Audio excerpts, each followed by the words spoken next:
Hello, I'm Eric Snodgrass, and thank you for watching this Ag Forecast for South America, brought to you by Nutrien Ag Solutions. I want to take you back to the 19th of February and show you some of the satellite imagery here captured by MODIS of what's going on in southern Brazil. It was a relatively clear day, so you can see the extent of the smoke from those wildfires that have shown up here in parts of northern Argentina.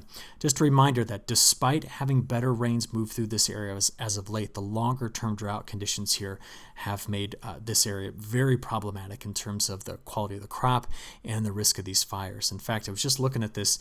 This again was from last Monday, so we should get a brand new update of this very soon, but it shows that root zone soil moisture in southern Brazil, Paraguay, and parts of Argentina is still down there below 2%.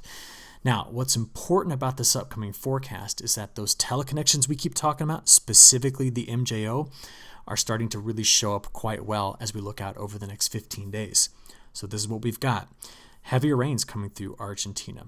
2 stalled out fronts at least in the next week and possibly another one into week 2. So we got heavier rains coming over some of the driest parts of South America. These regions have been dry going back in some places all the way back to last October.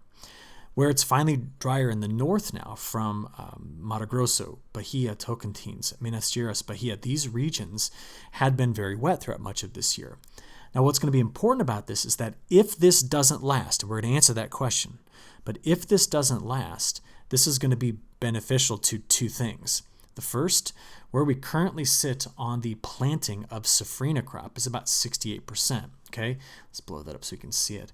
Yeah, about 68%. A year ago, we were at almost 36%. All right, and the reason why we're so far ahead is because the soybean harvesting progress, there we go, is also at about 68%. And a year ago, the harvest progress was about 34%. Now, these data come out every Friday, but it shows you where we currently stand, above the 5-year average.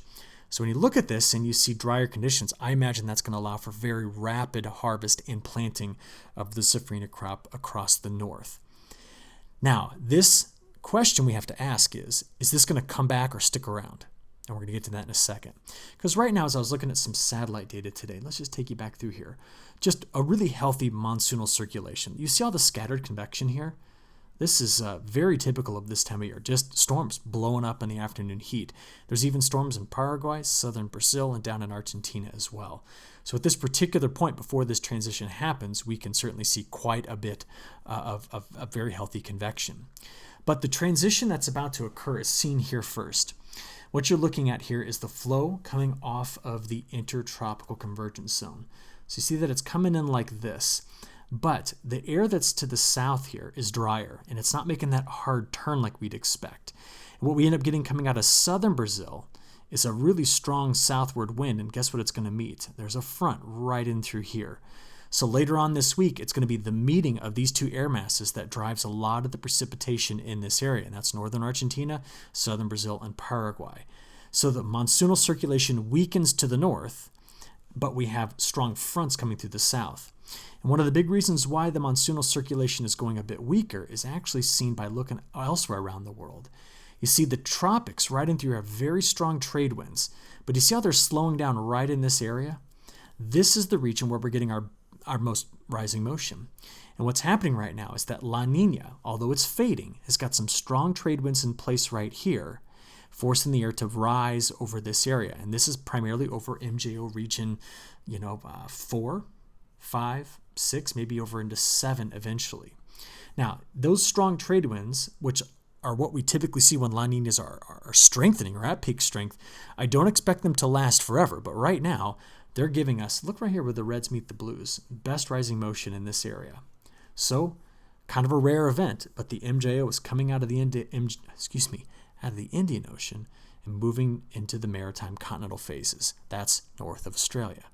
So why I say this is rare is that normally the MJO passing in through these phases doesn't typically happen during a La Nina. It tends to spend more time over on this side of the diagram.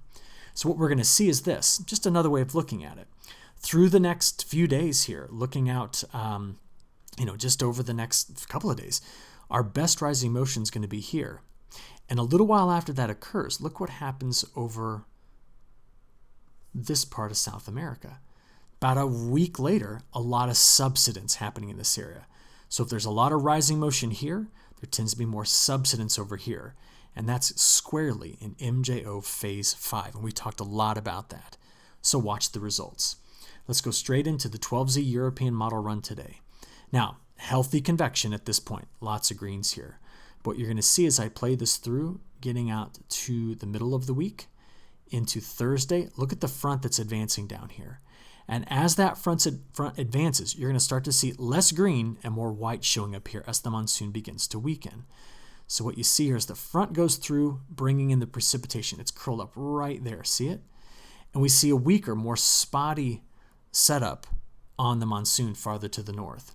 So that gets us through Friday and then into the weekend.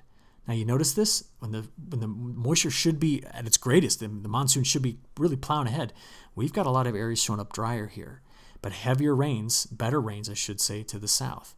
So you see it right into this area. Weaker monsoon north, front stalling out here over parts of, northern Argentina. See it? And that's where we're delivering all of that rain. So we come back to this and we see that setting up. That's your next 15 days. Now from there, week 2 only shows that frontal boundary tends to hang out in this area. And we tend to keep the suppression of the monsoon in place. So the flow's doing more of this, not that. And the difference is drier go of it all the way through the first week of March. Now, the longer range models seem to have grabbed onto this pattern and not let go of it. This is the look out at the whole of the month of March. And you see right where they're forecasting it to be wetter in week 2 and drier in week 2, they just keep that around all the way through the end of March. So it makes me question whether or not the models are really picking up on any sort of a pattern change. And then this is what I want to come back to. I've made a case that MJO phase 5 is drier here at this time of year.